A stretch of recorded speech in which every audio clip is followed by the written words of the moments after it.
Bonjour à tous, j'espère que vous allez bien. On va parler de la Royal Enfield classique 650. Donc pareil que pour celle d'avant, exactement le même moteur, le bicylindre de 648 cm3, 47 chevaux, 52,3 Nm de coupe, donc pile poil pour les A2, pas besoin de bridage ni rien du tout. Ils sont très forts là-dessus, les Indiens, hein, avec leur Royal Enfield. Moi je la trouve plutôt mignonne, hein, surtout dans cette livrée un peu jaune, jaune, pardon, un peu blanche et rouge. Il y a pas mal d'équipements nouveaux sur cette moto. Le design fait très très ancien. J'aime beaucoup. D'accord. Elle est assez lourde, vraiment très lourde la moto. Mais bon, on n'est pas là pour chercher de la performance pure, donc c'est pas bien grave. Elle fait 243 kg. C'est quand même un petit peu enclume pour une moto de cette taille, de ce gabarit. Mais bon, quand on est là-dessus, c'est plutôt pour se balader tranquille en ville, prendre un petit peu des petites routes nationales tranquillement. C'est vraiment une moto plus plaisir que performance, donc on s'en fout un petit peu, même si ça reste quand même, ils auraient pu faire un petit effort là-dessus. L'aspect esthétique de la moto, hein, on est vraiment sur l'héritage de Royal Enfield avec des garde-boue qui sont très très enveloppants à l'avant et à l'arrière. Assez énorme d'ailleurs, à l'arrière j'aime beaucoup, ça donne un beau style à cette moto. Habillage et phare de la fourche, réservoir en forme de goutte d'eau et un cadre arrondi.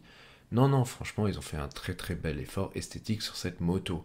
C'est pas la plus belle, c'est pas la plus moche, mais elle a son petit look et je pense que ça va pas mal plaire. Malgré que beaucoup de gens se plaignent de son poids, moi je trouve que pour 7090 € de base, on est sur une plutôt moto assez sympathique et bien placée en prix. Pour les finitions, il y a quand même du chrome et de l'aluminium poli sur cette moto, ce qui est assez rare pour ces tranches de prix. Phare à LED, tableau de bord minimaliste avec un LCD numérique, mais je trouve ça très bien, pas besoin d'aller sur un gros TFT et tout pour ce genre de moto, ça gâche même un petit peu le plaisir du classique moto un peu vintage.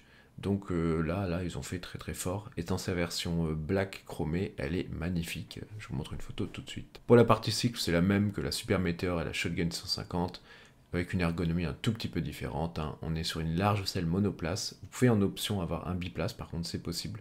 Guidon en position droite, selle, ce que je viens de dire, passager en option. Porte-bagages, roue à rayon, bien entendu.